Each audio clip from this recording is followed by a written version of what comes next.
Got the armature all nice and cleaned up here. Look at how pretty that reluctor is. Woo! Okay, metal washer.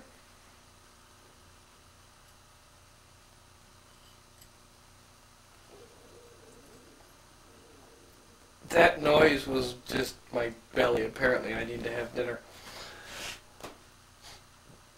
Plastic washer. First finger.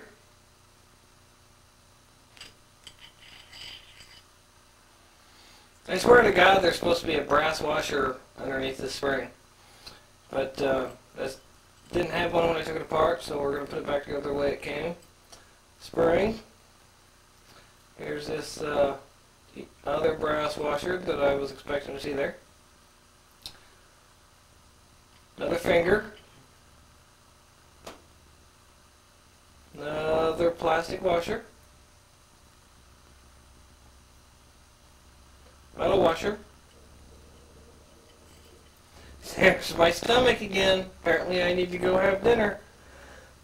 And here we're going to put snap clip, the C-clip in.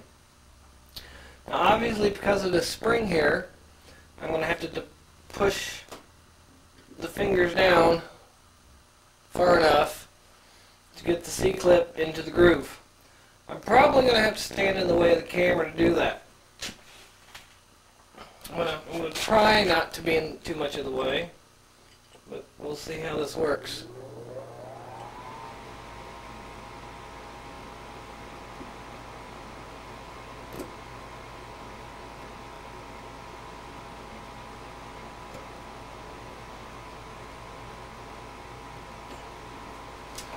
Well, I've got it C-clip partially on. I'm going to push it the rest of the way on with that screwdriver there. Okay. There's our reassembled armature. I'm going to put the magnet back on. And remember, armature is going to go in the casing very much like this.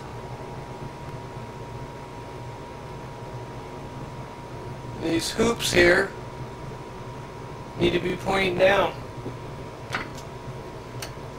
So again, magnet's got a magnetic, constantly has a magnetic field, so we have to try to guide it onto the shaft, trying not to bump everything we possibly can. Imagine driving in the state of Missouri and trying to hit every pothole on the highway. It's very much the same idea.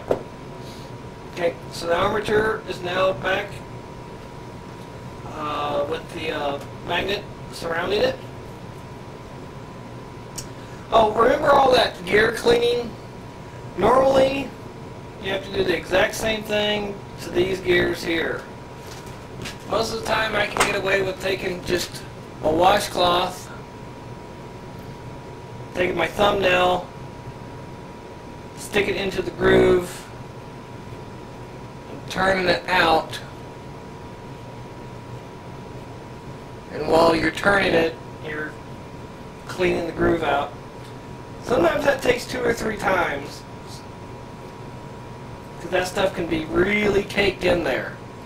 I'm sure if you've gotten this far, I'm sure you've figured out that that grease is the most bizarre thing that General Motors is.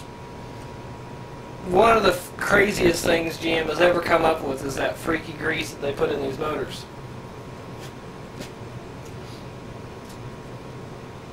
I like to set the armature into the deep. I'm going to move the camera again.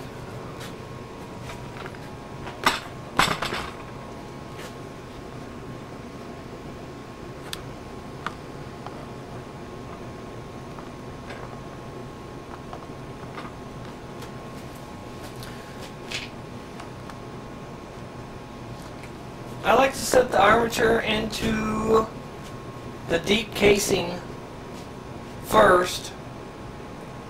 That does 2 things. Remember this little D-shaped bushing?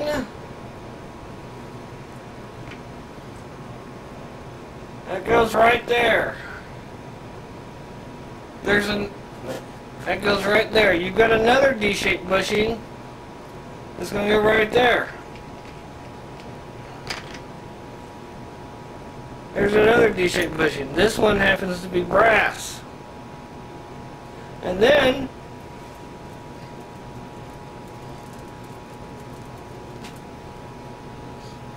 he's going to love me for this.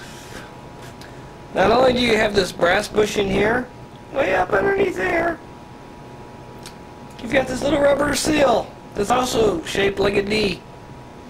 This little rubber seal, if you neglect to get it in the correct position in the housing, it will cause what we like to call the Sanderson effect. The Sanderson effect is when the motor, remember when I pulled up on the knob and I pushed down on the knob and it caused these fingers to pull one direction or the other? If you do not get this rubber seal in the housing in the correct spot and you get it tucked up underneath there above the housing, the knob can't push that direction because the rubber seal's in the way. So the motor will keep trying to turn. The circuit breaker will eventually get too hot. Circuit breaker will trip open. You'll hear a tick or a tink. It's more kind of a tink. The knob will relax. Circuit breaker will reset. Knob will twitch. Tink. It'll relax a little bit. The circuit breaker will cool off. It'll twitch. Circuit breaker will get hot. Tink. That repetitive motion will eventually drain your battery, usually within a day.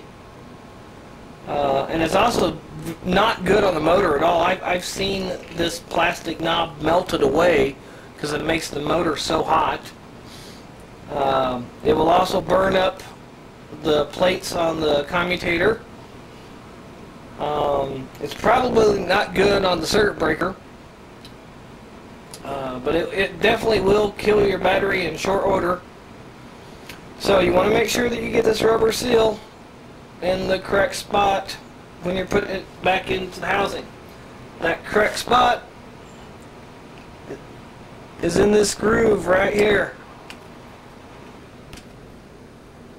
Right there, this groove. The lower half of that seal goes in this groove. So if you get that rubber seal on top of the housing, you are going to have the Sanderson effect.